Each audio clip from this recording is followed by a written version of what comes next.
Hey everybody, it's Natalie Bencivenga, and look who is joining me today, my good friend and colleague, Desmond Price from Independent Thought. Hey Desmond, thanks so much for being here. Thanks for having me back on, Natalie. Oh my gosh, always. So Desmond, this is a slightly Yes. different show than normal because, we usually touch on very specific issues and target things that are impacting Americans. And yes, but this is more of a critique on a system. And I really wanted your input. And of course, the minute I read this article in The Guardian, I immediately sent it to you and I said, can we please do something around this topic? Because I'm Yeah. dying to hear your thoughts and I'm dying to hear everybody else's thoughts as well. So please make sure you leave some comments or just questions for us in the chat below. So this is from The Guardian. I thought this was an excellent piece from Lloyd Green. This is an analysis, and it's called Kamala Harris's new book details her steep challenges without acknowledging her failures. Whew. In 107 Days, which is the title of her book, Harris leaves little room for nuance, nor is she afflicted with a surplus of self-awareness. I mean, damn, if that's not a subtitle worth noting. So she confirmed two truths in this book, according to Lloyd. She said Joe Biden never should have sought re-election, and she did not belong on a national ticket. Yikes. Biden was snared by father time and hubris. More than half the United States rated him a failure, and she says people hated Joe Biden. What's unstated is that Harris was never a vote magnet. When she ran for Attorney General of California in 2010, she won by less than 1%, a margin of fewer than 80,000 votes in a deep blue state. Seeking the 2020 Democratic presidential nomination, her bid ended in December of 2019. Even before the Iowa caucus. Now we're fast forwarding to 24. Her second White House run was, of course, hardly conventional, as we know, plunged as she was into the storm with just 107 days to go. She faced steep challenges thanks to Biden and his enablers. However, he claims that timidity and indecision pocked her campaign. Fear of being overshadowed led her to pick a disheveled dad for vice president, which I totally disagree with. No one foisted the Minnesota governor Walls onto Harris. He became her primetime emotional support pet all the same. Whew, so much to unpack there. Before we get into her running down Walls, let's just talk a little bit about what was shared at the top of this article around the 107 days that she had to really get this campaign to a winning place. What did you make of the way that she handled her campaign and her strategy? Now looking back. It was a mixed bag. Yeah. Because when you look there were certain pockets of it that it made a lot of sense and it was really kind of working for her. I mean, the first 3 weeks, if you bottled that up, it was everything you probably could have asked for. She had momentum everywhere. There were people packing arenas. People thought that a lot of that reaction was kind of like AstroTurf, but I know just from people in my own life, they were actually really inspired. But I think it was a combination of, something to do with her and something to do with the fact that it was hey, anybody but Biden was kind of the energy in that moment because everyone was kind of just done with him for various reasons. I know people like myself, I was done with him in 2020, but that's a whole different conversation. But the fact is that that was going really well for her. And then it felt like she pivoted hard away from what she had been doing for the first 5 or 6 weeks in September, kind of leading up to that debate. And then after that, she kind of just shuttered herself away. Yeah. And it made absolutely no sense. It really didn't. And so it's kind of a tale of two halves, really. It's almost like you found different ways to kind of shoot yourself in the foot. People will talk about how 107 days is not enough time to put a relevant campaign together. And I agree. With that being said, with the time that she did have, mistakes were made. I think it's irresponsible not to address them because I think you end up trying to, I don't know, give people a pass, give her a pass for things that could have been done differently. Well, I couldn't agree more. And I also think when I was reading this piece from The Guardian, there really was this lack of self-reflection on her part. I haven't read the book yet. I don't know if I will. If I do, I'll get it from the library. I won't pay for it. But shout out to our libraries. But, I think the truth of it is she did have a really big mountain to climb. Trump Yeah. had basically been campaigning for 4 years. I mean, that's what Right. he was doing the whole time. He was getting billions and billions of dollars in free press, basically, for his campaign from 2020 to 24. So we can't take that in. We can't discount that. People really couldn't stand Biden and felt like he was floundering on all fronts. And I think what was frustrating for me watching her was, you're correct, she had great momentum in the beginning. She had a lot of support. I felt like she was leaning into some fun messaging. She was leaning into things the right way. I thought it seemed to be going well, but it's almost like one of those things where once you get into your own head about something and you don't have a strong team around you that's going to clock it and say, okay, you need to pull back from this, or you need to put some energy here. I felt like part of the problem was she is such a symptom of the cancer that has infested the DNC.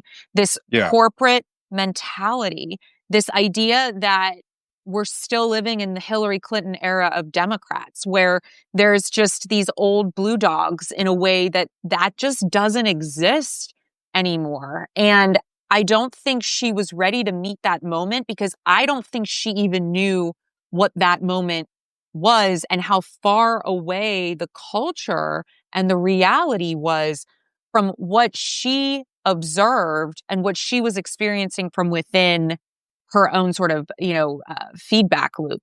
And to me, that is a failing of the larger party itself, that it is not preparing candidates for reality. And then the people that are emerging, or the very outliers like Bernie's of the party, are constantly being told to wait their turn and take a seat. And once again, she blame shifts instead of looking within and saying, maybe we should have been listening to people about what they actually wanted us to run on in this moment, instead of what we thought they wanted based off of 30 years ago.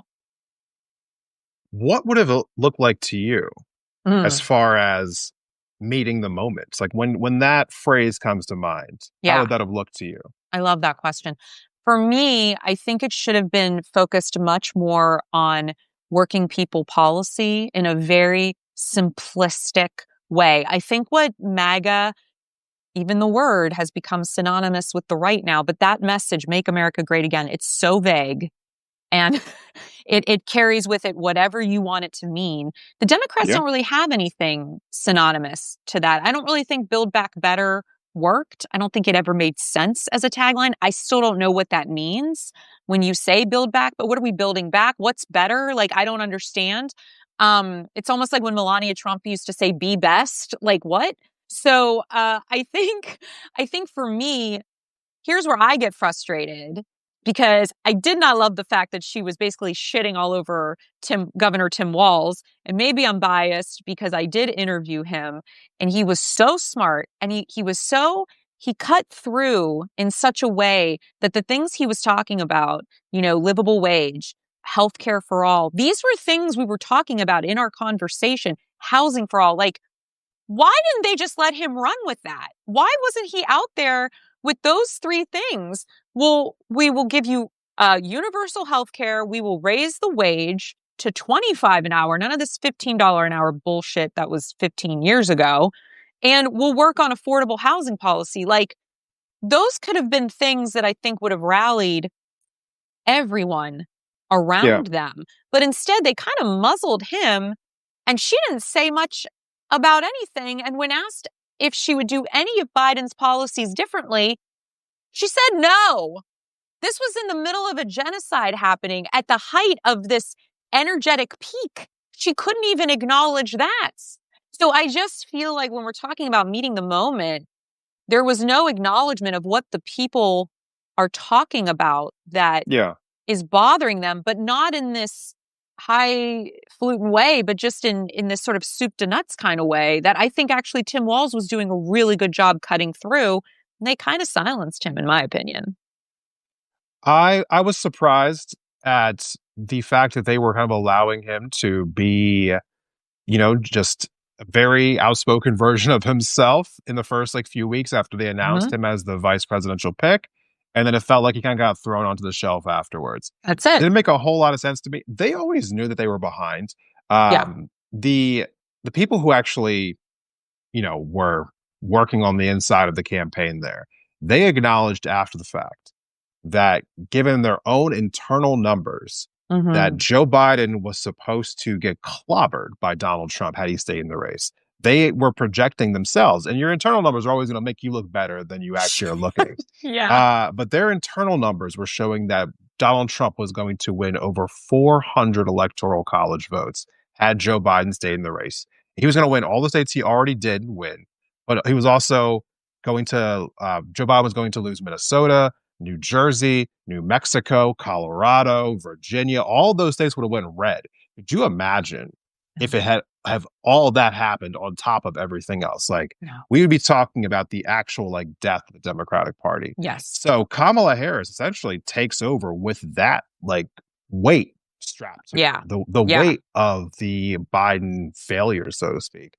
And then she didn't really do herself a whole lot of favors, because you were always operating at such a deficit that in order to catch Trump, to which, to be fair, she made up quite a bit of ground given where she was to where it ended.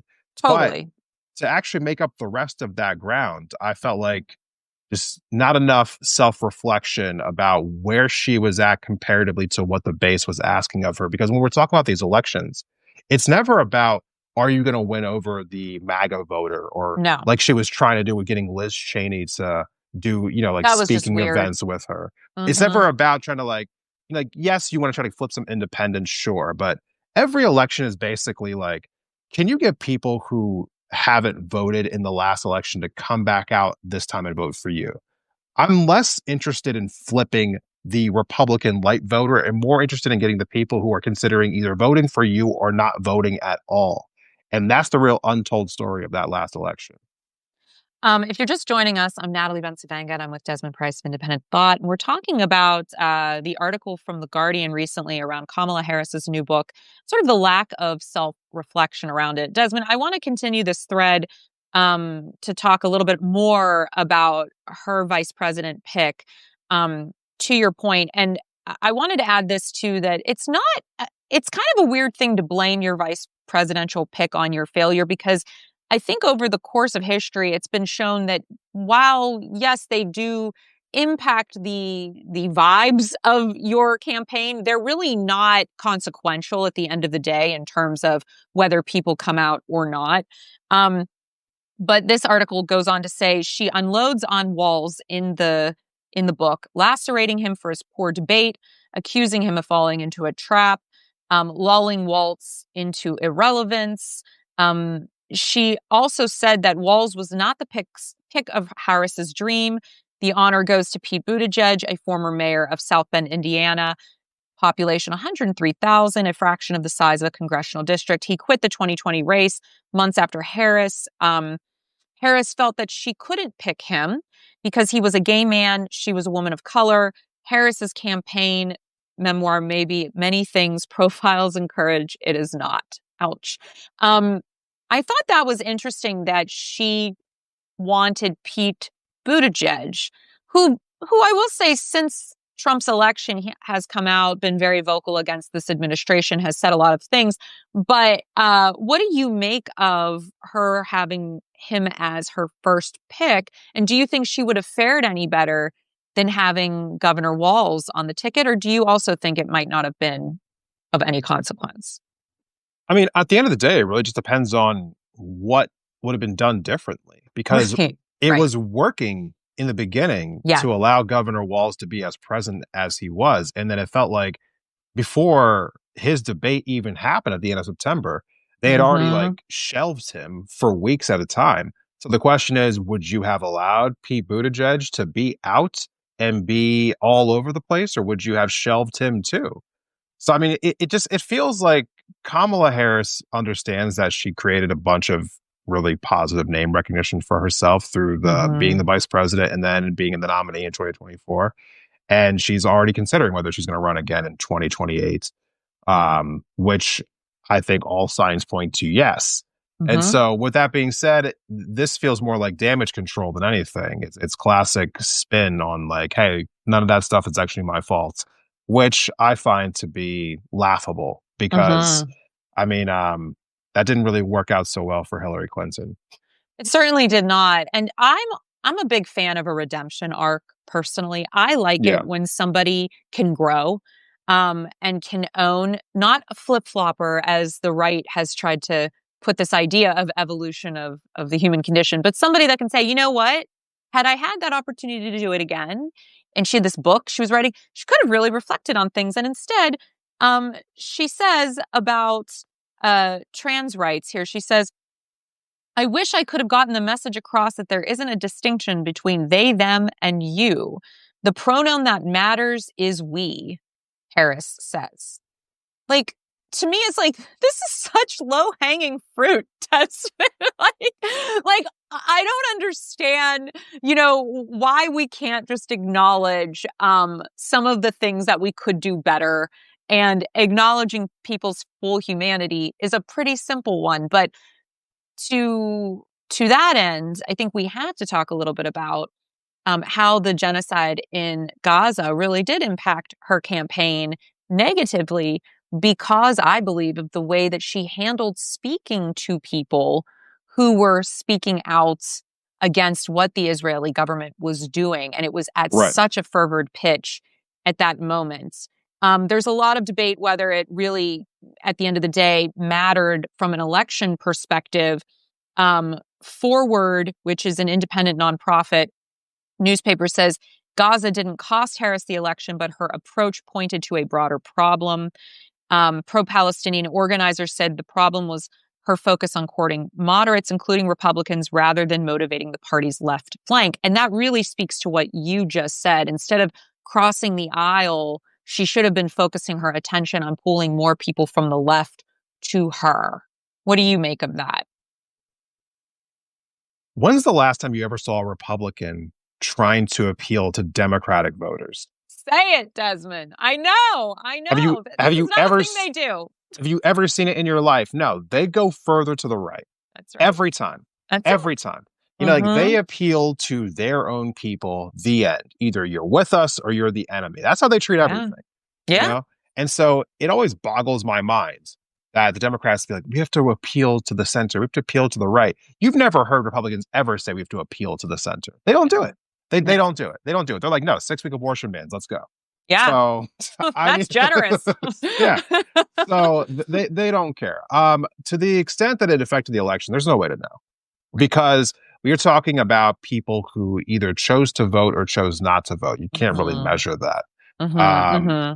I will say that she lost by 5 points or less in all 7 of the swing states. So there is a very strong possibility that it had a huge, uh, impact, especially in Michigan, where you have the largest concentration of Arab Americans living in southern Michigan. Who Mm-hmm.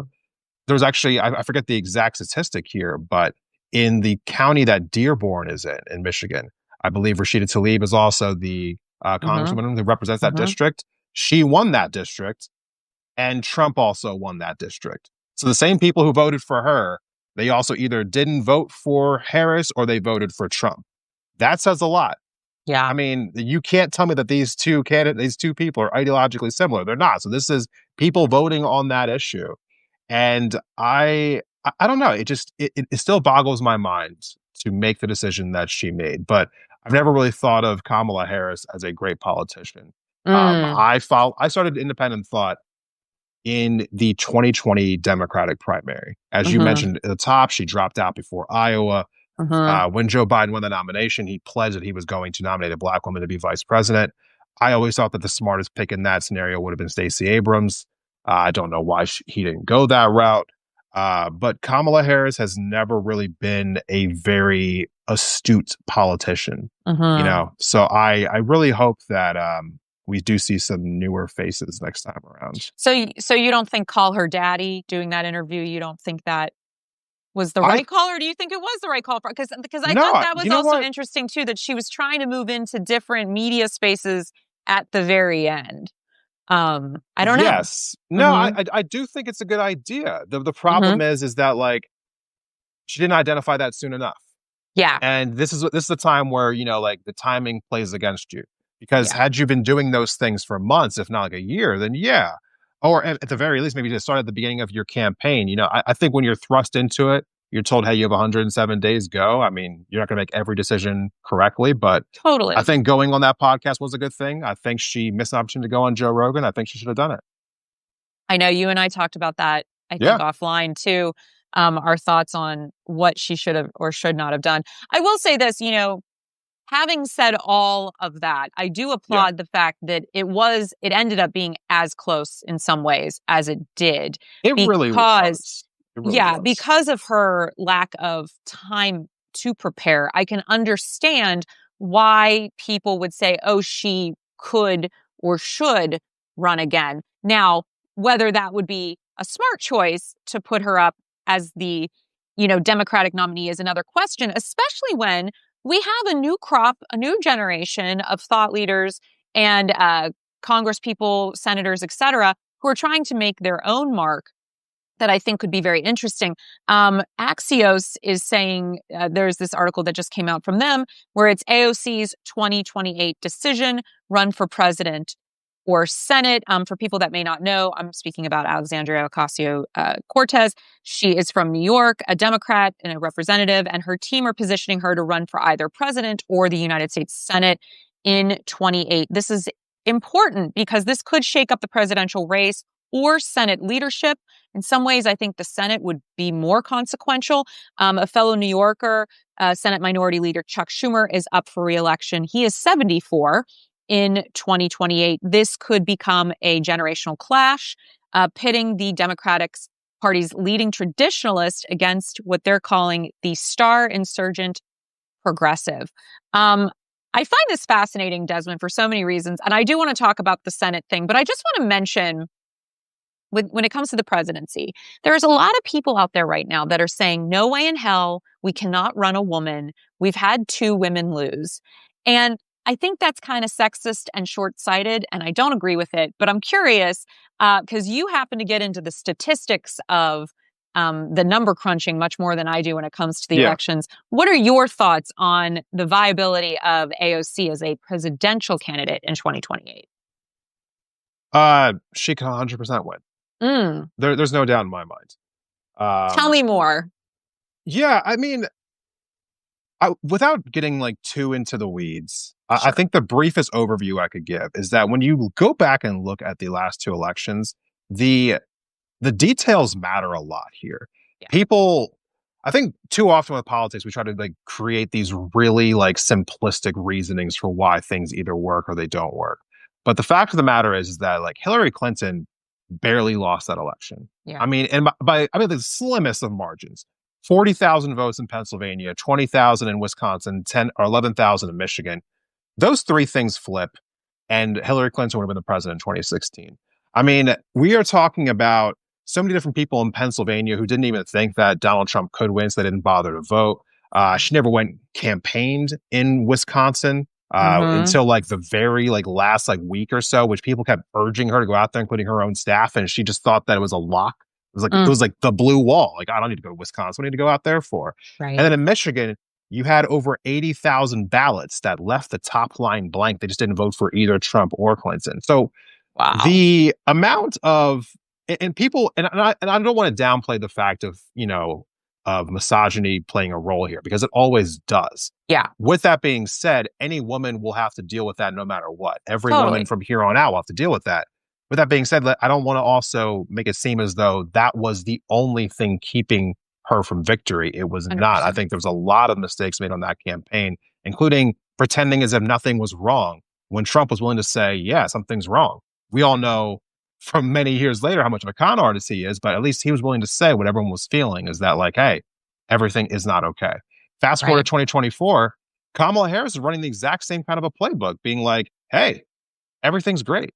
In fact, I'm going to do nothing differently than what Joe Biden has done the last few years. And everyone was upset with the Biden Mm-hmm. administration. They wanted Mm-hmm. things to change. And so, and Mm-hmm. again, you look at the numbers here from the last election, she loses all 7 swing states, but each one of them was 5 points or less. These were all real small margins of victory. Michigan, again, 80,000 votes.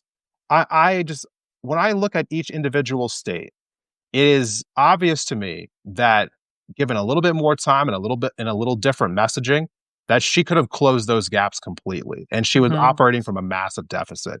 I'd say all of that to say this. You you cannot look at these elections and say that misogyny and misogynoir did not play a role. They did, and they always will going forward. But the candidates made so many mistakes in their messaging that I feel like that is the true difference between winning and losing. Because, Yeah. yeah, when you're a woman running for president, you have more working against you than a man would. Hmm. So, in my mind, you can't also then shoot yourself in the foot along the way with your own self imposed mistakes. Amen to that. Do you think when we're looking at the future of the Democratic Party, we're seeing what's going on with Zoran Mondami with his campaign and Trump threatening to withhold federal dollars if he were to Yeah, win in New York, which I don't know how that's not a thing that we should all be talking about because that's basically like interference from our president in our free elections, apparently. yeah, God, if any one of these things was happening at any other moment, it would just dominate headlines. But because of the level of hell we're in, it's like flip and it just moves on. And I just want to take a pause to right. acknowledge the insanity of that. But when we're looking at Mom Donnie's campaign for mayor of New York City, do you think he has a good chance of beating Cuomo in this moment? And if he does win, what does that signal to other Democratic areas around the country? Unless some giant scandal or some kind of just I can't imagine what the Democratic like establishment or the donor Hmm. class would have to do to blunt Zoran Mamdani's momentum from winning. I mean, because like unlike other politicians who just kind of like rely on the fact that they're really popular, this guy's ground game is insane. He Yeah. has tens of thousands of people knocking doors every day in that city. Like this is Hmm. somebody who has had their foot on the gas and keeps putting it more on the gas. I just I have a hard time believing he's not going to win this thing. And it's Hmm. also the fact of the matter is like he might lose if they were running someone like competent against him, but they're running Sure. Andrew Cuomo. I know. Like, I mean, like we're talking about one of the least popular politicians in America. That's right. So I just no, I cannot think of the perfect storm that would actually prevent Zoran from getting into office. But I apologize. What was your second part of that question? No, I think you answered it. I mean, we're talking about meeting the moment around Yeah, his campaign. So I think that was a fine assessment. I would like yeah. to circle back as we wrap this up though, because I did want to touch on the generational clash. And it sort of speaks to between Cuomo and Mamdani as well. But going back to AOC and Schumer, what would that look like if she does decide to challenge him in the Senate as he's up for his bid, and he's already what 74, she's 35. I mean, my God, just the generational difference in experiences and once again meeting the moment, understanding what working people are dealing with right now. What do you see that looking like? If she challenged Schumer, it would be the ultimate test Yeah, of is the Democratic Party going to shift more towards democratic socialism across the board? correct. Because if she were to win that race, it would open the floodgates for challenges all over the place to establishment Democrats. Yeah. And I think they're definitely afraid of that. So they would make this entire race about her radical policies. And Hmm. I frankly find that to be welcoming because Yeah. I would love that. Because I think enough of us have been through this long enough Yeah. that we are tired of the framing of raising the wage being a radical policy, of healthcare for all being a radical policy, of cleaning the environment being a radical policy, of trans people are people and deserve protection underneath the law to be a radical policy. So we are constantly being told that the things that we advocate for are radical. But when you actually say them out loud, I'm waiting for someone to tell me how they're radical.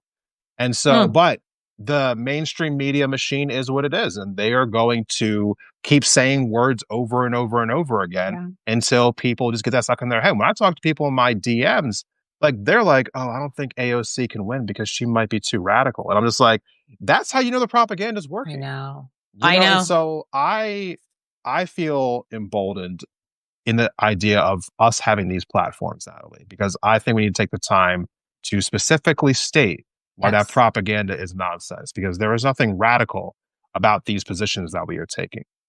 Absolutely. And I'd also like to clarify what the word really means, radical. There were a lot of feminist philosophers, Black revolutionaries in the 70s and 80s that talked about radical just means to grab from the root and pull. And I always loved that way of looking at the word radical, because when we're talking about healthcare, for example, Obamacare is a band-aid. It is not radical. What would be radical would be to uproot the system that is not Hmm. serving us. And I love, and in that place would be healthcare for all, which Yeah. is not a scary concept. We all deserve healthcare. So when you're talking about what it is to be radical, I love thinking about it just means getting to the root of a problem. And that is really what a lot of the democratic socialists want, is to deal with the root of these issues, including climate change, gun violence, healthcare, racial injustice, gender injustice. These are things that are systemic and deep rooted in this country that need to be dealt with. And I'm tired personally of kicking this can down the road. I look back at my own life, and I'm in my early 40s now, and I was so naive, Desmond. I just thought so many of these things will be fixed by now, and none of them are. And I'm watching television from like 30, 40 years ago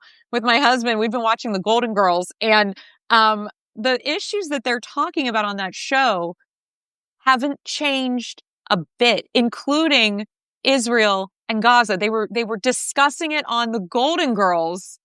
That show is 40 years old. We cannot kick these cans down the road. We are at the cliff. It's time for change. So I think it's exciting that we have so many people that are engaged with our system. And I'm excited to be a journalist in this moment and get to collaborate with fellow journalists like yourself, so we can talk about this issue and also provide not only context, but media literacy. Because at the end of the day, yes, of course, we love for you to agree with us, but really the more important thing is we want you to feel educated and informed, so you can at least make a decision about an issue that is rooted in reality and not these fallacies that are swirling all around us due to the disinformation and propaganda machines. So that's my little spiel on that. Any other thoughts before we wrap this up? I would just like that in the future, when you hear people talking about policies that are radical, you just flip it back on its face. Tell them that not having an assault weapons ban is radical, and Mm. that keeping the federal minimum wage at $7.25 is radical, and that Mhm. continuing to pollute our skies every day is radical, and that Mhm. continuing to give more and more money to billionaires is radical. Yeah. We are living in the radical, and we are Thank trying you. to actually simplify things and make things more common sense again. Listen, they should just hire us to do the messaging, because I think we just figured it out right there. I I am actually going deeper into my own conspiracy here. That the Democrats do not actually want to be popular. As Mm. time goes on, I am becoming more and more convinced of it. Well, I mean, look, follow the money, and I guess we'll find out who's I, I, deciding what at the end of the day. I'm sorry. I'm sorry, everyone. Like, I really want to be on team. Like, oh, they just need to do this, this, and this. But the more we have these conversations, the more it feels to me. I'm just like, they can't be this Yeah. stupid. They actually cannot be. I'm starting to Mhm. refuse to believe it. I'm like, you have to understand that you are not doing the correct thing, which leads me to believe that it's intentional. It Mm. has to be. It has to be intentional. Anyway. I'll say that rant for another day. That's okay. We'll have plenty of time for rants in the future, for sure. Yeah. For everybody that continued to join us throughout, we had quite a growing little community watching us here. Thank Yeah. you so much. Once again, I'm Natalie Bensvanga. This is Desmond Price of Independent Thought. You can follow us both or subscribe to our Substacks above here. And as always, everyone, please take care of yourselves and each other. Thanks, everybody. And thanks, Desmond. Thank you. Bye, everybody.